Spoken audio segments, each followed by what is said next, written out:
Assalamualaikum warahmatullahi wabarakatuh. Salam sejahtera semuanya. Salam damai. Alhamdulillah, pada kesempatan kali ini saya bisa kembali lagi hadir untuk memberikan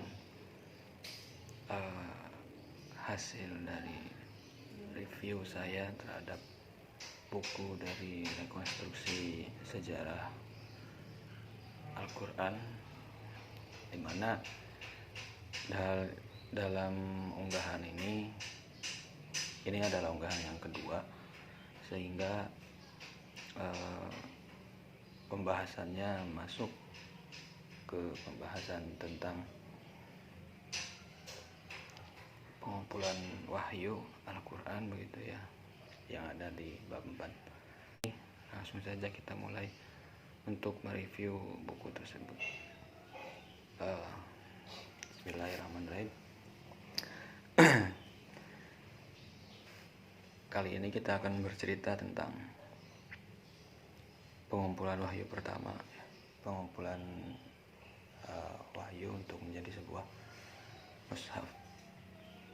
Ya, ini terdapat di bab 4, di mana bab 4 ini bercerita tentang bantahan terhadap teori-teori yang selama ini menganggap bahwa bahasa Arab itu bodoh, terbelakang, lalu kemudian buta huruf dan lain sebagainya. Dalam sebuah penelitian yang dilakukan, ternyata bangsa Arab itu sudah lumayan atau tidak begitu buta terhadap ilmu pengetahuan, khususnya terhadap kemampuan mereka dalam hal tulis menulis. Namun mungkin saja terjadi yaitu sebuah disinteraksi di mana meskipun tidak begitu populer tulis menulis, tapi ya ada begitulah kira-kira. Karena memang pada waktu itu tingkat kecerdasannya itu bukan dari tulis menulis, tapi lebih ke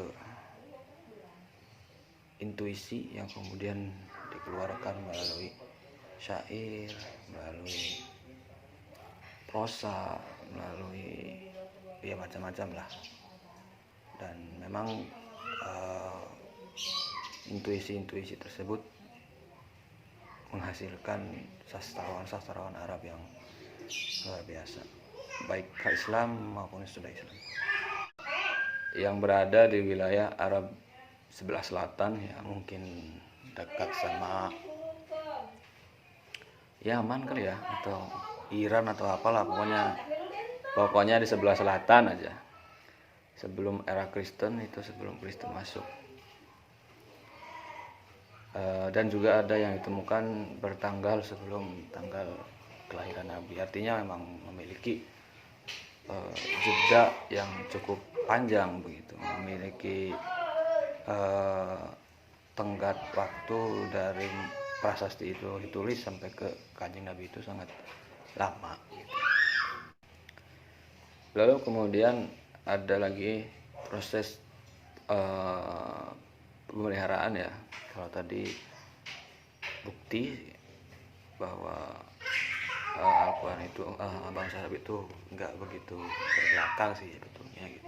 Nah, mereka lalu yang kedua adalah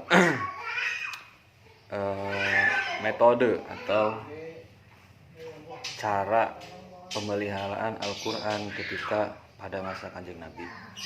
Ya, pemeliharaan Al-Quran pada masa Kanjeng Nabi itu memiliki memiliki dua tipikal, memiliki dua cara. Yang pertama yaitu dengan fisudur, dengan keadaannya, artinya Kanjeng Nabi langsung melafalkan hafalannya itu kepada sahabat, dan kemudian sahabat langsung menghafalnya tanpa menulis, itu dengan menggunakan metode sudur. Metode sudur ini lebih banyak digunakan oleh para sahabat karena memang sahabat itu ketika mereka bertemu dengan kanjeng Nabi ya otomatis mereka mendengar langsung dan akan sangat-sangat menghafal segala pembicaraan atau segala apa yang dikeluarkan oleh Nabi, sehingga fisudur itu, teori fisudur itu memang lebih absolut gitu ya, lebih valid ininya kejelasannya, karena pada waktu itu memang belum begitu populer tentang tulis menulis begitu. Namun meskipun demikian ada pula cara yang kedua yang memang tidak bisa dipungkiri itu juga terjadi, yaitu dengan cara fisutur. Fisutur itu adalah dengan cara mereka menulis Al-Qur'annya itu ketika mereka mendengar dari kanjeng Nabi. Nah, bukti bahwa pada waktu itu sudah ada tulisan Al-Qur'an yang ditulis secara mandiri oleh sahabat itu terjadi pada sebuah kisah di mana Umar bin Khattab radhiyallahu anhu kemudian masuk Islam dan ingin membaca surat Toha begitu, di mana pada waktu itu surat Toha itu tertulis dalam sebuah lembar kulit kambing kali ya, atau kulit domba gitu ya, pokoknya dari kulit lah. Lalu kemudian Umar membacanya dan masuklah ke dalam hati gitu istilahnya. Itu dari kisah masuknya Islam, dari kisah masuknya Umar ke dalam agama Islam itu diceritakan seperti itu, sehingga sudah ada indikasi bahwa pada waktu itu Al-Qur'an sudah ada yang melakukan atau sudah ada yang menggunakan metode menulis dalam cara merawat Al-Qur'an itu. Fisudur bukan fisudur. Ya, kemudian setelah tadi kita mengetahui bahwa pemeliharaan pada masa Nabi itu terjadi dengan dua tahap, yaitu dengan fisudur dan fisutur. Di Arab itu memang sudah menjadi tradisi menghafal begitu, sehingga mereka punya hafalan yang kuat. Ya, kemudian masuk kepada tahap masa atau pemeliharaan Al-Qur'an pada masa sahabat setelah Nabi wafat begitu ya. Nah, di sini kemudian agak seru ya begitu ceritanya, karena memang masing-masing sahabat, ada beberapa sahabat ya yang memiliki mushaf pribadi, dan itu mushaf itu memang koleksi, bukan untuk disebarluaskan gitu. Itu hanya untuk pegangan mereka para sahabat, untuk ya kayak model kita punya diary gitu ya, atau kita punya catatan pribadi yang bisa kita setiap saat buka gitu ya. Itu sifatnya pribadi, tidak untuk kalangan umum, hanya untuk dirinya sendiri, konsumsi pribadi. Sehingga pada masa sahabat setelah Nabi wafat itu banyak sekali Al-Qur'an atau mushaf yang memiliki versinya masing-masing begitu ya. Versi sahabat yang menulisnya itu tadi. Karena memang dalam tulisan-tulisan tersebut juga kadang sekalian dengan tafsirannya gitu, sehingga masih bisa dikatakan masih belit gitu ya, masih bercampur baur begitu. Dan contohnya adalah mushaf dari Salim bin Ma'qin. Di situ tulisnya Salim bin Ma'qin, nggak tahu saya juga Salim bin Ma'qin tuh kayak gimana, kayak siapa ya, pokoknya itulah kali. Kemudian kan karena pada waktu itu sahabat memiliki koleksi masing-masing, sehingga muncul inisiatif untuk ayo kita bagaimana kalau kita kolektifkan saja, kalau kita gabungkan saja gitu kan. Musab itu ternyata pada usulan itu juga memiliki perdebatan yang panjang. Yang satu tidak setuju, yang satu setuju gitu. Hingga akhirnya sih ya akhirnya mereka para sahabat setuju untuk melakukan pembukuan Al-Quran ya, untuk melakukan kodifikasi Al-Quran. Kodifikasi Al-Quran tersebut diprakasai awalnya memang oleh Umar bin Khattab. Kodifikasi Al-Quran tersebut diprakasai oleh Abu Bakar, mengingat yang seperti yang kita tahu pada umumnya bahwa itu terjadi karena memang banyak sekali penghafal Al-Quran yang gugur begitu, sehingga dikhawatirkan Al-Quran itu akan musnah, akan hilang. Sehingga Abu Bakar berinisiatif untuk oke, gimana kalau kita kumpulkan aja nih gitu loh, kalau kita tulis aja nih, soalnya kan kalau sesuatu yang ditulis itu ya bisa kemudian turun temurun begitu ya, bisa langgeng istilahnya. Sempat ditentang oleh Umar pada waktu itu yang menjabat sebagai ya mirip pembantu pribadi gitu ya, pembantu pribadi dalam hal ini khalifah, karena Abu Bakar pada masa itu menjadi khalifah dalam pemerintah tersebut. Sehingga Umar nggak setuju, karena Umar pikir hal ini tidak pernah atau belum pernah dilakukan oleh Nabi gitu. Ini adalah pembahasan, ini adalah bid'ah begitu. Namun kabar yang tersiar, kabar yang populer bahwa pernah ada satu orang sahabat yang kemudian mendatangi Kanjeng Nabi dengan menceritakan keluh kesahnya bahwa saya itu Kanjeng Nabi, saya itu orangnya tuh hidup di kampung, saya tuh pelosok, sinyal aja susah gitulah mungkin ya kalau zaman sekarang gitu ya. Sehingga saya itu juga orang yang lemah, Kanjeng Nabi, dalam hal menghafal. Bagaimana kalau saya tulis saja begitu, kata si sahabat tersebut. Dan Nabi mengiyakan, ya sok tulis nggak apa-apa, supaya nggak lupa gitu. Namun di sisi lain, pada waktu yang lain Nabi pernah melarang karena memang dikhawatirkan akan terjadi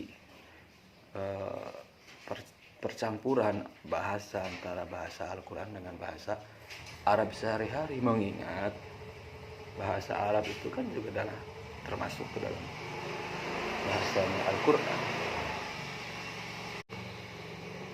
Namun pernah suatu ketika Nabi melarang untuk menulis Al-Quran dalam sebuah media begitu ya, karena memang pada waktu itu dikhawatirkan adanya percampuran bahasa antara bahasa Al-Quran dengan bahasa Arab sehari-hari, sehingga nanti yang bukan Al-Quran disangka Al-Quran gitu kan, nanti yang mestinya ini tuh maksudnya ini gitu, Al-Qurannya ini, tapi disangka dari bagian Al-Quran. Dikhawatirkan kemudian itu adalah pendapat sahabat, lalu kemudian dikhawatirkan itu adalah Al-Quran, dikiranya Al-Quran. Seperti itulah intinya, mencegah agar tidak terjadi percampuran bahasa begitu, sehingga Nabi melarang. Namun Nabi menyadari betul bahwa tidak semuanya sahabatnya itu kuat itu hafalannya. Tidak semua sahabatnya itu dalam menghafal itu rajin begitu ya kira-kira. Sehingga kalau ada sahabat yang datang izin soal untuk menulis Al-Quran, ya Nabi izinkan, namun hanya beberapa saja mungkin begitu ya, nggak semuanya, karena belum populer pada waktu itu tentang tulis menulis, tapi ya nggak ada gitu loh. Lanjut kemudian pengumpulannya sendiri pada masa Abu Bakar itu tentu dibantu dengan beberapa sahabat-sahabatnya ya begitu, sahabat Abu Bakar sendiri. Dan kemudian setelah semua mushaf itu terkumpul, mushafnya besar tuh, ginilah, gini mungkin agak besar lagi mungkin ya, 1 meter, pokoknya besar lah mushafnya tuh, lebar juga mushafnya tuh, karena yuk berat juga gitu. Kulit kambing ya, kalau misalkan kulit kambing itu sekilo, 1 kulit kambing itu ada nggak sih sekilo? Ada kali ya, sekilo misalkan ya kan, nggak ada sih sekilo mah, nggak ada deh, setengah kilo lah, setengah kilo misalkan 1 kulit kambing itu setengah kilo. Terus kemudian untuk menuliskan 1 mushaf full Al-Quran dalam 1 orang sahabat itu kan membutuhkan berpuluh-puluh ekor kambing begitu ya, pasti berat, pasti berat lah pokoknya, berat, bayangin aja susah. Nah karena itu kemudian oke, gini aja, ditaruh aja gitu, nggak tahu Abu Bakar, taruhlah kemudian di rumahnya istri Kanjeng Nabi ya, Zainab, di rumah Zainab ditaruh, sampai kemudian Abu Bakar itu tidak ada niatan untuk menyebarluaskan. Abu Bakar hanya menginginkan atau hanya beriktikad untuk sebagai apa ya, bisa dikatakan museum mungkin, atau koleksi. Barangkali nanti butuh, ini loh ada otentiknya di sini, barangkali nanti ada perkhilafan tentang Al-Quran ini, coba lihat di rumahnya Zainab, di sana ada Al-Quran, begitu niatnya Abu Bakar, tidak untuk disebarkan tapi untuk rujukan, barangkali ada yang keliru tentang Al-Quran. Barulah kemudian pada masa Umar ini, kemudian setelah itu kan masa Umar ini nggak begitu gencar, karena Umar lebih terfokus pada pembukaan wilayah ya, pada fathul wilayah di sekitar Arab, dan juga perluasan kekuasaan pada masa Umar itu terfokus ke situ. Kalau Abu Bakar lebih terfokus ke pemberantasan kemusyrikan, karena banyak sekali, karena kan Abu Bakar menjabatnya juga bentar kan. Nah lalu barulah kemudian di masa Utsman ini kodifikasi Al-Quran berkembang dengan sangat cepat, tepat juga. Dimana pada masa masa Utsman itu, Utsman ingin agar umat Islam itu memiliki satu bahan gitu ya, memiliki satu rujukan, memiliki satu sumber yang benar-benar valid, dan sumber itu memang terverifikasi otentik seperti itu. Sehingga pernah dalam ceritanya begitu ya, sahabat Utsman itu memerintahkan kepada para rakyatnya, utamanya adalah para sahabat yang memiliki koleksi Al-Quran secara pribadi, agar segera mengumpulkan,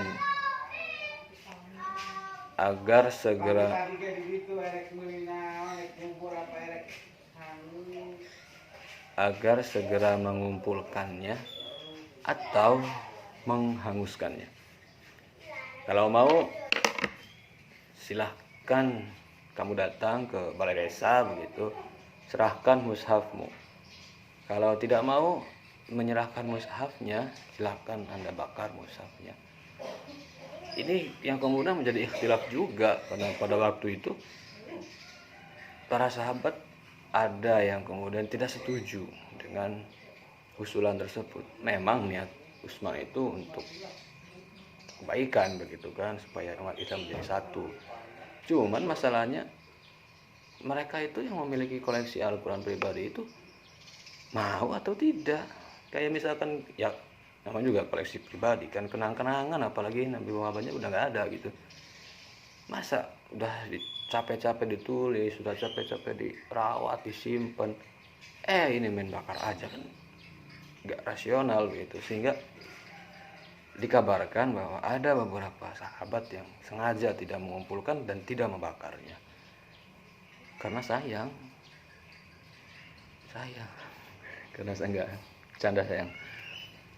Sehingga pada waktu itu memang masih ada beberapa sahabat yang keluar jalurnya gitu, keluar dari kesepakatan bersama untuk melakukan kodifikasi Al-Quran.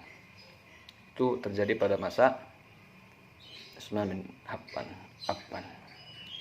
Nah, lalu kemudian Utsman pun membuat standar penulisan Al-Quran, di mana standar ini nanti akan digunakan menjadi standar baku dalam penulisan Al-Quran di seluruh dunia saat ini ya. Nah, bagaimana kemudian standar itu dimunculkan? Standarisasi Al-Quran sendiri memang berproses, tidak langsung membentuk mushaf Al-Quran seperti sekarang, karena memang penambahan titik, penambahan harokat, aksara dan lain sebagainya itu kan terjadi jauh setelah masa Utsman.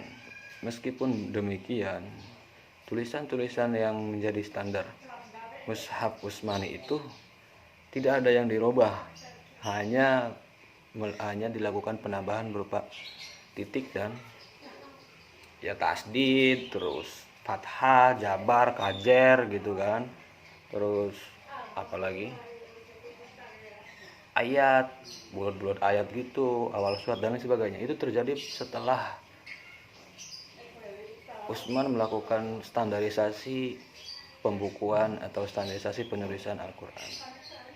Dan sebelum itu ada juga bentuk kandungan dari standarisasi mushaf Utsman itu hanya berupa lembaran-lembaran aja seperti tadi Abu Bakar. Bedanya kalau Abu Bakar itu dari berbagai macam sahabat, kalau ini memang sudah terstandarisasi oleh juru tulis, yaitu Zaid bin Sabit tentunya. Jadi sudah mushafnya itu sudah tersusun dalam satu tangan begitu ya. Enggak satu tangan, tujuh tangan. Enggak satu tangan. Nah, namun mushaf pra standarisasi begitu ya, katakan mushaf pra standarisasi begitu, itu belum terjadi ya. Tadi itu seperti yang saya ceritakan bahwa belum ada tanda koma, belum ada titik, fathah, jabar, kajer, terus sola, silahun, lam, mim, terus ruku dan lain sebagainya, itu belum ada. Bahkan kata ini mushaf pra Utsmani itu belum tersusun ayatnya, susunan suratnya itu belum tersusun. Nanti baru pembahasan tentang susunan surat itu menyusul, dan ikhtilaf juga gitu. Ada yang mengatakan susunan surat itu ya harus dari Kanjeng Nabi dong, karena Kanjeng Nabi yang ininya yang ahli waris lah begitu ya, ahli waris Al-Qur'annya itu. Kata sahabat yang lain, kok ada beberapa yang Kanjeng Nabi tidak menyebutkan, tidak mengurutkan gitu. Bahkan kan namanya saja ada nama surat-surat Al-Quran yang kemudian tidak ternamai oleh Kanjeng Nabi. Dan itu menjadi ikhtilaf di kalangan sahabat, sehingga ada yang mengusulkan untuk udah kita ini saja gitu kan, kita rembukan saja apa kira-kira nih yang bagus, nama suratnya buat ini apa gitu, itulah. Nah itu terjadi dan real memang ada. Baik, saya kira cukup ya, karena pembahasannya cukup panjang dan rumit. Saya juga belum mandi, jadi mau mandi dulu. Terima kasih atas perhatiannya, atas waktunya kepada Bapak Yahya. Kalau menonton video ini Pak, jangan lupa subscribe, like, dan komen Pak, supaya saya dapat AdSense dan nanti bisa silaturahmi ke rumah Bapak. Terima kasih. Wassalamualaikum warahmatullahi wabarakatuh.